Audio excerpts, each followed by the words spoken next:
for the last few days, I've been in the Galapagos organising the projects that our new Darwin leaders in the Galapagos will be undertaking.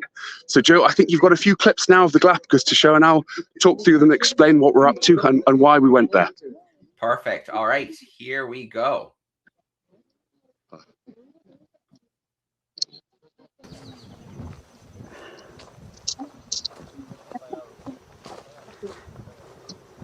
So the conservationists have to go and collect special plants called atoi for the Galapagos, for the giant Galapagos tortoises. And here's one of the conservationists cutting one of those big plants. This is the food plant for the giant tortoises. As you may know, many of these beautiful islands, these beautiful giant tortoises have been severely endangered. There's many species of them, one of which went extinct just a couple of years ago, called Lonely George. So there's many different projects for these Galapagos tortoises, and one of them, our Darwin leaders are going to be undertaking. They're helping an amazing project called Galapagos on San Cristobal, one of the main islands of the Galapagos Islands.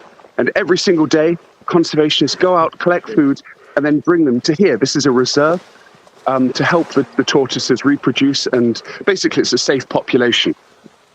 And so what you can see here is those conservationists arriving with their food, putting them down on a feeding platform.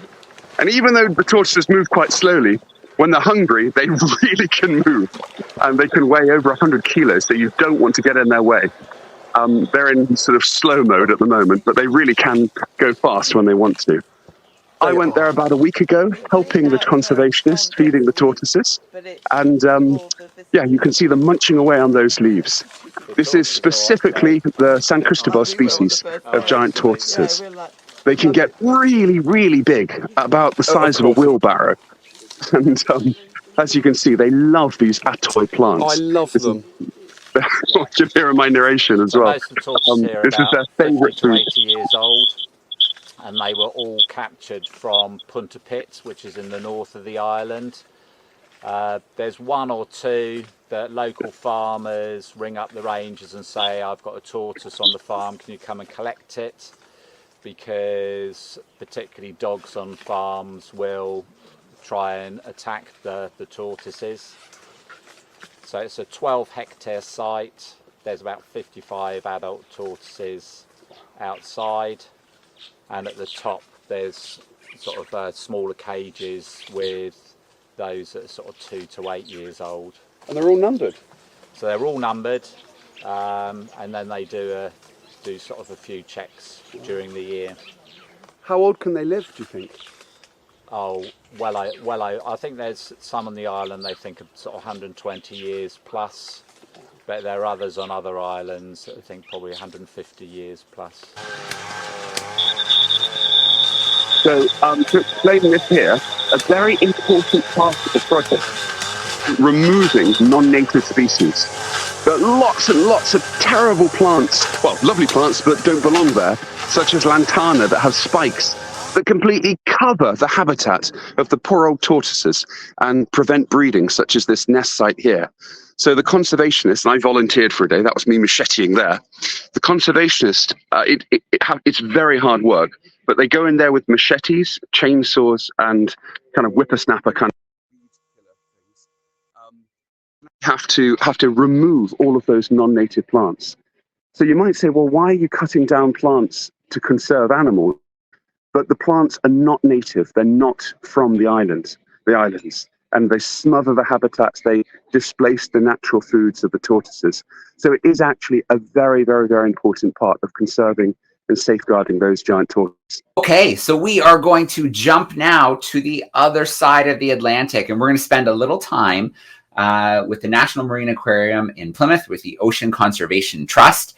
And they prepared a great little lesson exploration of sharks for us. We've got Jess standing by, so let's bring her in. Hey, Jess, how you doing? I'm really good, Joe. Thank you. Yeah, we have absolutely loved meeting all those tortoises. Excellent. Well, Jess, I'm excited to dive into the aquarium to learn about sharks. So yeah, and then we'll do a little Q&A after. Wonderful. Thank you, Joe. So Hi everybody and welcome. I am stood in front of our Atlantic Ocean tank. This is the deepest tank in the whole of the United Kingdom. It's got 2.5 million litres of water. So that means that if you had a bath, a full bath, every single day for 85 years, that is how much water you would use. Pretty impressive. We've got 10 different sharks in this tank, a few different species. I'm going to move out of the way slightly and see if we can spot any. I think if we look all the way up there, you might just see one of our sand tiger sharks. Beautiful, that looks like Ushaka. She's our largest sand tiger shark. And down here, her brother, Mandela. And a nurse shark coming along behind him too. Now we've got an extra special treat for you today, gang, because what we're going to do is take you to the top of this tank. We're going to show you behind the scenes, and I'm going to introduce you to one of the wonderful people who help us take care of these beautiful animals. So Joe's got a little bit of footage for us that he's going to play, where you can see some of them being fed, and we'll join you up there in a minute.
Okay, brilliant. Hi everybody.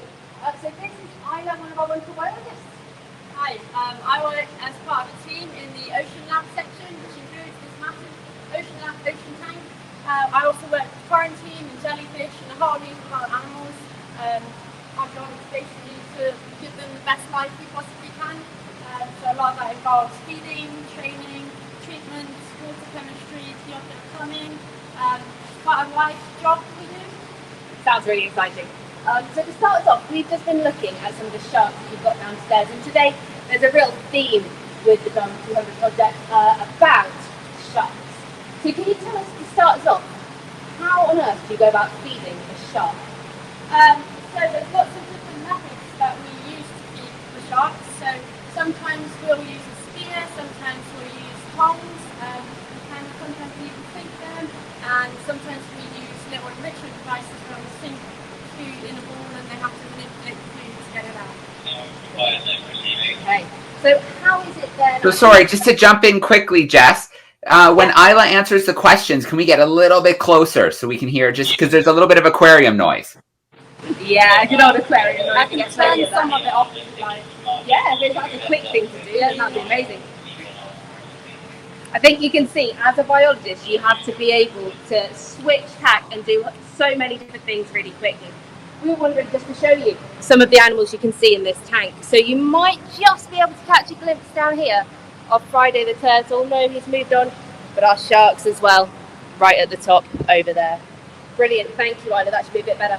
Should we try that one again? So with the feeding of the sharks and what these are, could you talk us through that feeding process for the big animals? Yeah, so especially for our big animals, it's really important that we know how much they're eating, because we can use that data, that information, to understand their health and understand if there's anything we need to change. It also helps, so one part of the things that we do so that we can monitor which individual is eating how much food is something called target training. So we do target train a lot of our sharks, which people would not usually believe, but they are actually very easy to train because they're very food motivated. So here we have a load of different targets, and they're all trained to swim up to their own height. So you can see there's a little variation. So starting with our most basic one, this is just a straightforward target hole. So the animal, this is for our groupers. So the animals know to swim to the target and they get food from here. For our bigger sharks, our sandbars, see that white square over there? Move it this as we can. So when it's feeding time, they know the black spot is where they get their food. So they will swim up to it and we will give them their food. And it means, so for another thing, a really cool thing, I really love this piece, for our nurse sharks, so this one, we will actually move it around in the water and they have to follow it in order to get the reward. And this is a really important thing to be able to train them to do, because it means that if we do need to give them treatment or isolate them or separate them, they know that they just follow it. So we have already initiated that learning of following it means food. So it means that easily, instead of jumping in the tank and catching the animal, which is quite stressful and hard work, we can just lure them somewhere. This is also a more advanced piece of training. So a long time ago, we actually started training the nurse sharks to swim into a stretcher, which actually would make our job even easier if we did need to. So this is a clicker. You might have, if you have any experience with dog training, you'll probably have used this before. This is just an extra thing you can do in training. So they have the target and they get the reward, but to make them do more complex behaviours, you associate this, the click, as a bridge. So it means they've done the behaviour, but the reward is coming. So it just means you can extend that behaviour and that reward so that they get it. That's really good, fantastic. And Ida was saying how important it is that we know exactly how much the animals have eaten. And am I right in thinking that's in case there's any changes, in case they're starting to get ill, anything like that? Yeah, so we've done it quite a lot. So when we have pregnancies, we have a database that spans years and years back, all these individual animals. And if we think, oh, something's not right, we can have a look on the database and see, is this a pattern that changes throughout the year? And we can see, oh, maybe it's just a time of year, or oh, maybe they might be pregnant. And then we can use it to say, if something does rapidly stop eating and we can see that it's not normal, it means that we can catch it and take a hold of the situation faster. That's really cool. I love that idea. Pregnant sharks, if we could get some baby sharks. So just to show you guys, every morning our biologists, 2 people take 2 hours, so 4 hours in total to prepare the food for the whole aquarium.